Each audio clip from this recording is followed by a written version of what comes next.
बीडमध्ये पोलीस अधीक्षकांनी निर्णय घेतला की पोलिसांच्या नावपट्टीवरचं आडनाव झाकलं जाईल किंवा काढून टाकण्यात येईल, फक्त नाव असेल, पहिलं नाव असेल।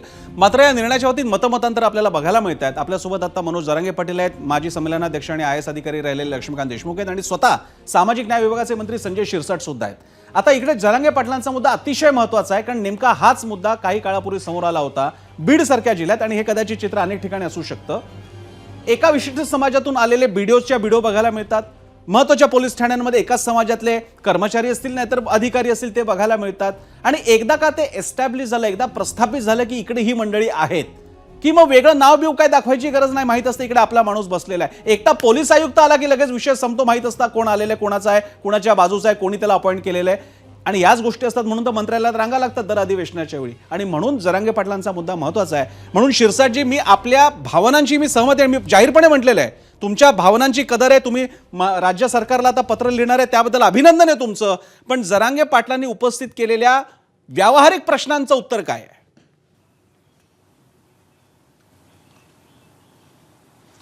हे बघ, हे प्रश्न तर पडणार आहे, हे प्रश्न सुटणार नाही। तुमचं नाव असलं पाहिजे, आडनाव असलं पाहिजे। आता आपण तर त्याच्याही पुढे गेलेलो आहोत।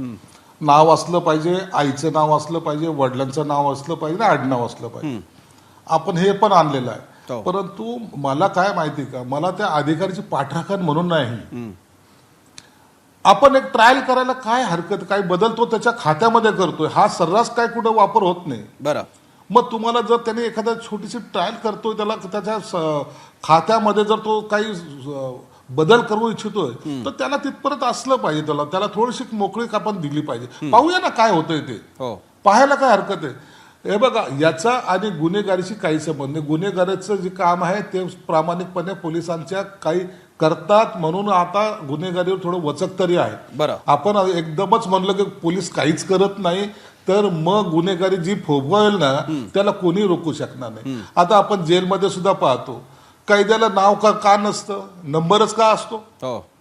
कैदीला नंबरच का असतो, नाव का नसतं? कारण तिथं ते समानता त्यांना आणायची असते। त्या कैदी म्हणून कैद्यांचं यांचं मी कंपॅरिझन करत नाही, एक लक्षात घ्या ना, तर त्याच्यावर दुसरा वाद यायचा, अरे कुठं पोलिसांना कैदी समजतात का हे, आणि पुन्हा जात असं काही होऊ नये म्हणून कृपया हात जोडून विनंती आहे। मी एक एक्झाम्पल म्हणून सांगितलं की पोलिसांमध्ये सुद्धा मी अनेक पाहिलेले आहेत। आम्ही राजकारणामध्ये गेली 42 वर्ष झाली, मी अनेक ठिकाणी असं पाहिलं की जातीचा आधार असेल ना, त्याला कुठे कोणत्याही जातीचा असो तो, त्याला प्रायोरिटी दिल्या जाते, आणि आता हे कुठंतरी आता थांबलं पाहिजे। आपण जे शक्य नव्हतं त्या गोष्टी आपण शक्य करून दाखवल्या। एक प्रयोग त्या माणसाने केला, उद्या त्या प्रशासनाचा वर पुन्हा वरून त्याला काय आदेश येतील मला माहित नाही, त्याचा कदाचित तो ठरवलं ते उद्या फेल पण होऊ शकतो। परंतु समाजामध्ये काम करताना पोलिसाला जात नसावी हे तेवढं सत्य आहे। बाकी अधिकारी बाकीचे आहेत। मग तुम्ही मला एक सांगा, आता तुमच्या मंत्रालयामध्ये असे अनेक अधिकारी आहेत, त्याचं नाव आहे राहुल के किंवा श्रीकांत जी, आता आमच्याकडचं कमिशनर त्यांचं नाव जी श्रीकांत आहे, काय त्याची जात तुम्ही सांगा? परंतु तुम्ही ऍक्सेप्ट केलं ना, तुम्ही त्यांना मान्यता दिलीत ना, तुम्ही त्यांना विचारलं का तुम्ही पूर्ण नाव का नाही लिहिलं? म्हणजे एखादा टॉपर बाकीच्या इकडून आलेला आपण ऍक्सेप्ट करतो, पण आपल्याकडे तो प्रयोग करायला आपण नाकारतो। मी आता माझं नाव यस संजय लिहिलं, यस तर लिहिलेलं आहे ना, कळेल ना तो संजय नावाचे काही 100 लोक 60 लोक एका ठिकाणी नसतात। एका पोलीस स्टेशन मध्ये संजय यस नावाचा कॉन्स्टेबल आहे, हे तुम्हाला ताबडतोब लक्षात येणार आहे। त्याला काही जास्त काळ जाणार आहे का? आता तिथं मग शिरसाटच लिहिलं तर तो कॉन्स्टेबल म्हणून ओळखलं जाईल असं काही होतं का? म्हणून याला थोडा वेळ लागतो। परंतु मला, मी आजही प्रामाणिकपणे सांगतो, याचा कार्यकर्ता म्हणून सांगतो, कोणीतरी ह्या गोष्टीची पहल केली पाहिजे। त्या अधिकाऱ्याने त्याच्या डिपार्टमेंट पुरतं केलेलं आहे, त्याच्यावर वादविवाद होऊ शकतात, त्याच्यावर लोकांची मतं वेगळे असू शकतात। माझ्या एक अपेक्षा आहे जरांगे पाटलांकडे जात असताना, एक अपेक्षा आहे की ज्याप्रमाणे भरतीसाठी म्हणजे ट्रान्सफरसाठी काही ऑटो सिस्टीम इतरांसाठी आणण्यात आलेल्या आहेत कर्मचाऱ्यांसाठी, अशाच प्रकारे खास करून पोलिसांसाठी, कारण कायदा सुव्यवस्था त्यांच्या हातात असते, त्यांच्या जर का बदल्या या ऑटो सिस्टीम मध्ये आणल्या की विशिष्ट काळानंतर आडनाव वगैरे काही न बघता सरळ त्या आपोआप होणार, मशीनच्या हातात दिलेलं आहे, तर कदाचित मुद्दा सुटू शकतो। तुमच्या बोलण्यावर फक्त मी जरांगे पाटलांची प्रतिक्रिया घेतो। जरांगे पाटीलजी, मंत्री महोदय म्हणतायत सुरुवात झालेली आहे, त्याचं जरा कौतुक करा, एक पणती लागलेली आहे, नंतर जोत से जोत जलाते चले असं आणखी पुढे होईल आणि मग मंत्रालयापर्यंत हे नुसतं आडनाव घालवलेलं फक्त नावं दिसतील आपल्याला, तर स्वागत करायला काय हरकत आहे? जरांगे पाटीलजी. नाही, प्रश्न दादाजी स्वागत केलंच ना. आपण म्हणलो ना, त्यांनी प्रामाणिक स्वच्छ मनाने निर्णय घेतलेला हो. आहे. परंतु त्यांची स्वप्नपूर्ती जर करायची असेल तर हम्म. तुमच्या सासून भरलेलं नेतेविषयी आणि समाजाच्या विषयीचं कर्तव्याचं काय? बरं. जसं की तुम्ही जिथल्या तिथं जर कामं केले, तुम्ही अगोदर कर्तव्य तुमच्या गृह विभागाला दिलं, तर जातीवाद देण्याचा प्रश्नच नाही ना. हो. सासून भरलेलं स्वतः जे विष आले ते बाहेर काढायची मानसिकता बदलायची कशी? बरोबर आहे. हा लय मोठा प्रश्न आहे. कशी बदलायची मानसिकता? तुम्ही काय पुढे आडनाव काढलं तुम्ही मानसिकता बदलणार नाहीये. हो. तर कुठंतरी जी आता काऊत साहेबाचं कसं आहे सध्या नवनीत काऊत साहेबाचं हर दिवशी निर्णय घेऊन ते निर्णयाचा तुकडा पाडायचा म्हणून ते बीडमध्ये त्यांनी एक वचक बसवला. आणि सगळ्यांना ते मान्य झालं त्यांचं होतं. पण असे जर पोलीस अधिकारी असतील, उदाहरणार्थ आता तुम्ही आडनाव काढायची गरजच नाही आणि काढलं तरी हरकत नाही, त्याला कौतुक केलं. पण आता खंडणी मागताना ज्या कार्यालयात ठरलं होतं तिथं 2 पोलीस होते. ते जर तुम्ही जेलमध्ये टाकले असते तर लोकांचा विश्वास वाढला असता, जातीवाद करणाऱ्याला सोडायचं नाही. बरोबर. धाराशिवच्या वाशीमध्ये कोणत्या पोलिसांना कोणत्या आरोपीला घेऊन पळाले? हो. दुसरं आपल्या चॅनलनं दाखवलं होतं की खून 50 शेतात झाला, ते अंतर फक्त 15 मिनिटाचं होतं. पोलिस फोन करत होते की त्याला माघारी आणून सोडा, माघारी आणून सोडा. हो. संतोष देशमुखांना नाही सोडलं. याचा अर्थ पोलिसांना माहित होतं तिथं जात क्रिया नव्हती पाहिजे. तर आपण गृह विभागाचे कर्तव्य दक्ष म्हणून आपण काम केलं असतं आणि नाही केल्यामुळं जर पोलीस प्रशासनानं गृह मंत्रालयापासून त्यांना जर सस्पेंड करून आरोप केला तर जाती भेद झाला नसता. आणि मग जातीचा कोणत्या असू द्या, मराठा अधिकारी नाही तर तो कुठल्याही जातीचा असू द्या, दडपण राहिलं असतं. दडपण तुम्ही ह्या नावानं दडपण जाईल कसं? आम्हाला तरी वाटतं पळवाटे. त्यांनी स्वच्छ मनात निर्णय घेतला एसपी साहेबांनी, पण ही पळवाटे 100% जास्तीचं पळवाटे. त्याच्या मनातला आलेला पाहुणा त्याच्या मनातच आहे. त्याला जनता हे माझा पाहुणा किंवा माझा सगळे जाती धर्माचे लोक माझे, ही भावना त्याच्यात रुजली पाहिजे. बरोबर. बरोबर. जातीवादाची विष बाहेर काढायचं कसं? अर्थात नाही. जरांगे पाटीलजी, तुमचे मुद्दे बरोबर आहेत, पण मंत्री महोदयांचं म्हणणं सुरुवात आहे, याच्यामध्ये आता मुद्दा अडकलेला, पण किमान सुरुवात झालेली आहे. तर त्याला इतर जिल्हा अधीक्षकांकडनं आणि मुख्य गृह खातं असेल सरकारकडनं मान्यता मिळाली पाहिजे. जरांगे पाटीलजी, मी आपले आभार मानतो. तुम्ही आता तब्येतीतून सावरताय त्यामुळे मी फार वेळ तुमचा घेत नाही. आपल्यासोबत आता लक्ष्मीकांत देशमुख आहेत आणि त्याचप्रमाणे लक्ष्मण हाके सुद्धा आपल्यासोबत आता चर्चेत सहभागी होत आहेत. त्यांचेही मत जाणून घेऊयात. आपल्यासोबत लक्ष्मण हाके आहेत. लक्ष्मण हाके, तुमचं सुद्धा स्वागत आहे. मला आपल्याकडे यायचं आहे या सगळ्या विषयाकडे आपण कसं बघताय, कारण बीडच्या बाबतीमध्ये प्रामुख्यानं बीडच्या बाबतीमध्ये हा मुद्दा तपासाच्या बाबतीतला वेळोवेळी जाणवत होता की पोलिसांच्या तपास कार्यक्षमतेवरती जातीयतेचा आरोप होत होता आणि दोन्हीकडनं होत होता की नेमक्या विशिष्ट समाजाचे आहेत म्हणून कारवाई होते किंवा नाही होत, आणि कदाचित ते झालं नसतं तर संतोष देशमुख वाचले सुद्धा असते. मी या बाबतीत विचारतोय लक्ष्मण हाके यांना. लक्ष्मण हाकेजी, आडनाव बाजूला केल्याने कार्यक्षमता वाढेल का? लक्ष्मण हाकेंशी संपर्क होत नाही. मी लक्ष्मीकांत देशमुखांकडे जातो हाच मुद्दा घेऊन. लक्ष्मीकांत देशमुखजी, आपण सुद्धा अनेक ठिकाणी जिल्ह्यांमध्ये नेतृत्व केलं असेल IAS असताना. असे काही उपाय कितपत कारागीर ठरतात, काही कितपत महत्वाचे ठरतात, उपयोगी ठरतात? नाही, आता जे मंत्री महोदय बोलले त्याच्याशी मी फारसा सहमत नाही. हे अत्यंत दुसरी स्टेप आहे.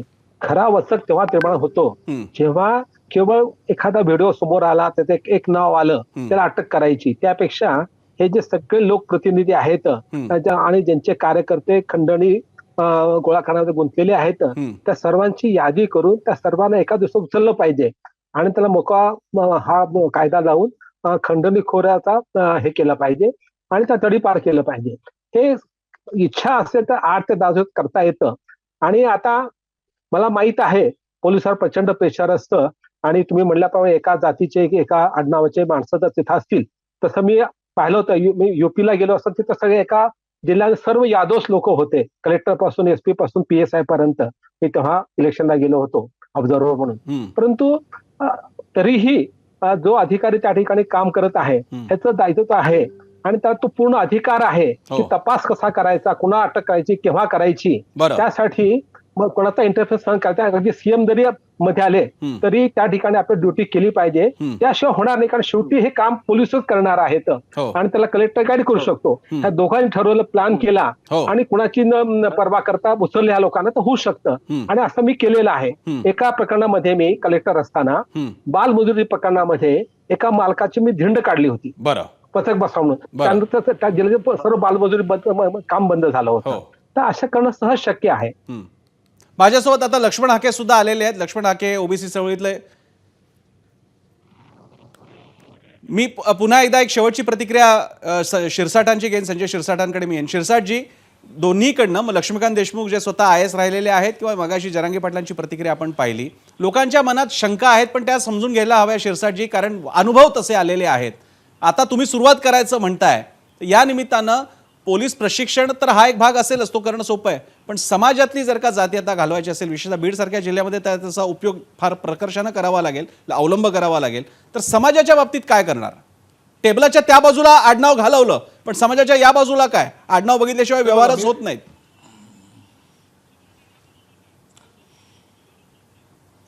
मी तुम्हाला एक सांगतो, हे जे काय गुंड टोळ्या जे व्हायला लागल्यात ना, लक्ष्मीकांत देशमुखांनी जे सांगितले ते सत्य आहे. हो, तुम्ही काय करा माहिती का, तो गुंड जो आहे ना हा छोटा आहे, त्याची धिंड काढून जमणार नाही, तर त्याला सपोर्ट करणाऱ्याची धिंड काढा, हे माझं वैयक्तिक मत आहे. मग तो कोणी राजकारणी असो, तो कोणी लोकप्रतिनिधी असो, त्याची धिंड काढा तुम्ही. ती हिंमत आता दाखवायची वेळ आलेली आहे. नसता प्रत्येक राजकारणी असेल, समाजकारणी असेल, प्रत्येक जण नाही तसा, परंतु काही लोकांचं एक आता एक फॅड झालेलं आहे की आपल्या बरोबर, आता तुम्ही पहा, काही लोक 7-8 बॉन्सर आसपास घेऊन फिरतात. अरे काय झालंय तुला, तुला कोण मारतंय? परंतु ते एक वलय निर्माण करायसाठी काही लोक ह्या टोळ्या सुद्धा जमा करायला लागलेले, त्याच्याकडे गांभीर्यानं पाहावं लागेल. ज्याच्याशी ज्याचा संबंध येईल, कोणत्या गुंडाचा ज्या लोकांशी संबंध येईल त्याच्यावर कारवाई करायची ही वेळ आलेली आहे, आणि त्यांच्या बरोबर यांची सुद्धा धिंड काढायची वेळ आलेली. मी जबाबदारीने बोलतोय, जर तुम्हाला गुंडेगिरी संपवायची असेल तर ज्यांच्या गुंडावर ज्यांचा वरदहस्त आहे त्यांना सुद्धा आता तुम्हाला या कायद्याच्या चौकटीत आणावं लागेल. प्रश्न असा आहे की आपण वाद कशावर घालतोय की जातीयता थोडी नष्ट व्हावी यावर घालतोय. एक सामान्य प्रयोग त्यांनी केला, तो किती सक्सेस होईल माहित नाही, उद्या त्याचा काय परिणाम होईल माहित नाही. मी त्याचं समर्थन करतो याचा अर्थ उद्यापासून तो काय कायदा बनणार आहे का? नाही. परंतु माझं एकच म्हणणं होतं की मला सुद्धा त्या अधिकाऱ्याच्या मनातल्या भावना समजून घ्यायच्या होत्या. मला त्या भावनेच्या आधारे मी हे केलेलं स्टेटमेंट आहे. मला मी काही बोलल्याने महाराष्ट्रामध्ये काहीतरी लवकर नवीन काय कायदा येणार आहे अशातला भाग नाही, परंतु बोलता झालं पाहिजे कधीतरी. आता तुम्ही गुंडाच्या ज्या वाढदिवसाच्या केकच्या पार्ट्याला काही लोक जाताना पाहिले, काही गुंड पैसे उधळताना आपण पाहतो, काही गुंड म्हणजे उघडपणे छेड काढताना आपण पाहतो, आणि त्यांच्यावर कुणाचाही वचक नाही असं जे चित्र निर्माण व्हायला लागलाय त्याला पायबंद घालण्यासाठी अधिकाऱ्यांनी कठोरपणे पावलं तर उचललीच पाहिजे. मी त्यांचं स्वागत निश्चित 100 वेळा करेल. माझ्या जिल्ह्यामध्ये सुद्धा मी सर्वांना तेच सांगतो, तुम्ही गुंड कोणत्याही जाती धर्माचा असू द्या, कोणत्याही पक्षाचा असू द्या, उचला आणि त्याला इतकं बदडा की दुसऱ्यांदा त्यांनी गुंडगिरी करायची हिंमत सुद्धा केली नाही पाहिजे. ही प्रथा सगळीकडेच झाली पाहिजे असं माझं प्रामाणिक मत आहे. आणि त्यांनी जी काही भूमिका घेतली ती मला वाटतं त्यांनी छोटीशी भूमिका घ्यायचा प्रयत्न केला. कदाचित उद्या त्याला ब्रेकही लागू शकतो, परंतु घेतलेला थोडासा धाडसी निर्णय, मी त्याचं माझं वैयक्तिक मनापासून मी त्याचं स्वागतच करेल. मला शिरसाटांची एक भूमिका आवडल्यासारखी आहे. कोणाला नाही आवडणार? जाती विरोधात जर का कोणी करत असेल की जातीचा असा नाव जात अशी दाखवण्याचा प्रयत्न होऊ नये. पण शिरसाटजी, आपण सुद्धा बघताय की आपल्याकडे विशिष्ट जाती समुदायांच्या प्रशासकीय संघटना आहेत, कर्मचारी संघटना आहेत, त्या सगळ्या आस्थापनांमध्ये आहेत, ते मंत्रालयामध्ये आहेत, त्या अगदी तहसीलदार तालुका पातळीच्या लोकांच्या सुद्धा संघटना जातीनिहाय आहेत. त्यामुळे कुठे कुठे आपण चिरा बुजवण्याचा प्रयत्न करणार आहोत. मी येतो तुमच्याकडे, कारण शेवट कार्यक्रमाचा मी तुमच्या कमेंटने करणार आहे. लक्ष्मण हाके आलेले दिसत आहेत. लक्ष्मण हाकेजी, बीडच्या अधीक्षकांचा निर्णय आपल्यापर्यंत पोहोचला असेल, आपली काय प्रतिक्रिया? खरं तर बीडच्या जिल्हा पोलीस अधीक्षकांना असा निर्णय घेण्याचा अधिकार आहे का? पहिला प्रश्न. दुसरा प्रश्न, महाराष्ट्र शासनानं काय बीड जिल्ह्यापुरता वेगळा निर्णय घेतल्याचा एखादा GR आहे का? तिसरा प्रश्न, एखादा अधिकारी, मग रिझर्वेशन असो किंवा बाकीच्या कुठल्या सोशल जस्टिसच्या प्रकरणातून असो किंवा अजून काही असो, एखादा अधिकारी जर आपल्या वर्तनातून जातीयवादी काही निर्णय घेत असेल, वागणूक देत असेल, तर त्याच्या विरुद्ध SC अथवा ST या लोकांनी न्याय मागत असताना कशा पद्धतीनं, जर त्या अधिकारीच माहित नसेल, त्याचं नावच माहित नसेल, तर त्यांनी न्याय कुणाकडे मागायचा? त्यांनी अॅट्रॉसिटी सारखा कायदा आहे किंवा अजून डिले होत असेल तर कुठली एखादी गोष्ट असेल तर त्याच्या विरुद्ध न्याय कसा मागायचा? आणि शेकडो वर्षाची इथल्या लोकांची, अधिकाऱ्यांची, हे एवढं वरवरचं आहे का हो की असा निर्णय घेतल्याने इथला जातीवादी संपणार आहे का हो? एवढ्या शेकडो वर्षाचा इथला स्पॅन आहे. या स्पॅन मध्ये आणि काही अधिकारी येतात ज्यावेळी अफर्मेटिव्ह ऍक्शन म्हणून एखादा जर रिझर्वेशन मधला अधिकारी असेल त्याचं नाव जर कळलं तर एक पॉझिटिव्ह अँगलनं तिथं लोक जातात, त्याच्याकडून न्याय मागतात, आपला माणूस आलाय. आपण निगेटिव्हच प्रत्येक वेळी का विचार करतो? आपण पॉझिटिव्ह विचार का करत नाही? रिझर्वेशन पॉलिसी आणि एखादा अधिकारी आपला आला आहे असं समजणं, त्या कम्युनिटीच्या लोकांनी तिथं जाणं आणि आपला माणूस आपल्याला न्याय देईल अशी अपेक्षा ठेवणं, असा जर पॉझिटिव्ह जर विचार होत असेल, महसूलचा अधिकारी असो किंवा पोलीस डिपार्टमेंटचा असो किंवा अजून कुठला असो, तर असा का विचार होऊ शकत नाही इथं? आणि आता जे काही सामाजिक न्याय मंत्र्यांनी जे काही मत व्यक्त केलं एक सामाजिक न्याय मंत्री म्हणून, मला वाटतं हे खूप विचार करणारं आणि खूप मनाला. लक्ष्मण हाकेजी, आता वेळ कमी आणि कदाचित तांत्रिक अडचणीमुळे तुम्ही उशिरा जॉईन व्हावं लागलं, कारण कायद्याची तांत्रिक अडचण असेल. पण तुम्ही म्हणताय तिकडे जर का आपल्या समाजाचा असेल तर न्याय मिळण्याची शक्यता वाढेल, असा लोक विचार करत असतील तर चूक काय? एकदा हे मान्य केलं तर मंत्र्यापासून, मुख्यमंत्र्यापासून, अन्य मंत्र्यांपासून प्रशासनापर्यंत सगळे जातीचे सेल करावे लागतील. पोलीस स्टेशनमध्ये गेलं काय, मंत्रालयात गेलं काय, समाज कल्याण विभागामध्ये मराठा मंत्री, अन्य ओबीसी मंत्री, मागासवर्गीय मंत्री, अल्पसंख्याक मंत्री, असं एकेका खात्यामध्ये 4 समाजाचे 5 समाजाचे मंत्री असं करावं लागेल, असं तुम्ही एक प्रकारे सूचित करताय. मला खात्री आहे तुमच्या मनात तसं नसेल, पण कदाचित अर्थ तसा येतोय. मी कार्यक्रमाचा शेवट करतोय कारण मला अगदी एखाद दुसरा मिनिट मिळालेला आहे. शिरसाटजी, आपली कन्क्लुडिंग रिमार्क यावर, त्यांचा मुद्दा त्यांचा समजून घ्या. आणि मुख्य मुद्दा म्हणजे ज्या जाती पाहूनच आपण जरा मोठा मुद्दा घेऊया. शिरसाटजी, पोलीस सोडून द्या, तुम्ही उमेदवार, तुम्ही म्हणजे राजकीय पक्ष उमेदवारी देताना जात बघता, तुमच्याकडे कर्मचारी संघटना येतात, जात घेऊन येतात आणि मोर्चे सुद्धा निघतात जातीचे. मग शिरसाटजी आता काय करायचं? पोलिसांना तुम्हाला सांगता येईल, पण जेव्हा ही माणसं समोर येतात तेव्हा सांगणार त्यांना जात नका दाखवू म्हणून?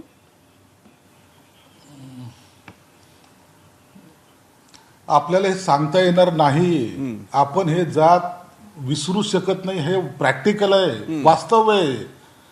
माझ्या जातीचा माणूस मला भेटला, मला आनंद होतो. हे वास्तव आहे. हे कुणालाच बदलता येणार नाही, आता बदलू शकत नाही. आता तर त्याच्यामध्ये वाढ होत चाललेली. कृपया मी त्या अँगलने कधीच बोललेलो नाही, समजून घ्या थोडं. मला कोणी कोणत्या जातीचा असावं, कोणी कोणत्या जातीच्या माणसाला भेटू नये किंवा आपला माणूस ओळखायला आपल्याला इतका वेळ लागतो हे म्हणणं सुद्धा चुकीचं आहे. ताबडतोब आपण आपल्या माणसाला ओळखतो, आपल्याला माहिती असतं हा कोण आहे, तो कोण आहे, तो कोण आहे, याच्यावर काही अवलंबून नसतं. परंतु तरी मला वाटतं आता या बाबतीला आता आणखीन आता हवा जर दिली तर ते पुढे जाईल. आता कामंतीच आता स्वतःहून माफी मागितली तर बरं होईल, असा एकंदर प्रसंग आता घडतोय. आता त्यांनी केलेली चूकच आता गृहीत धरायची असेल तर त्यांनी तो प्रयत्न करू नये. छोडो यार, आपल्याला काय करायचं. ठीक आहे शिरसाटजी, आमची अपेक्षा आहे, आपण बाकीचं सोडून द्या, पण अपेक्षा आहे की तुम्ही जो मुद्दा मांडला होता एबीपी माझावर आता 0 आवर मध्ये, तो आपण पुढे न्याल आणि सोमवारी जेव्हा अधिवेशनाचा पुढचा आठवडा सुरू होतोय त्यावेळी हा मुद्दा आपण अधिवेशनात मांडाल आणि संबंधित अशी अधिकृत विनंती आपण मुख्यमंत्र्यांपर्यंत सुद्धा कराल. पोलिसांपासून का होईना, पण किमान जर का या अर्थाचं जाती निर्मूलन होत असेल तर त्याचंही स्वागत. आपल्यासोबत आता संजय शिरसाट मंत्री महोदय होते, त्यांनी संपूर्ण वेळ दिला. हाकेंना आपल्याला फार वेळ देता आला नाही कारण फार उशिरा तांत्रिक अडचणींमुळे आपल्याला ते चर्चेत सहभागी झाले. लक्ष्मीकांत देशमुखजींचे सुद्धा आभार आणि मगाशी मनोज जरांगे पाटील होते, त्यांचे सुद्धा आभार. एबीपी माझा, उघडा डोळे बघा नीट.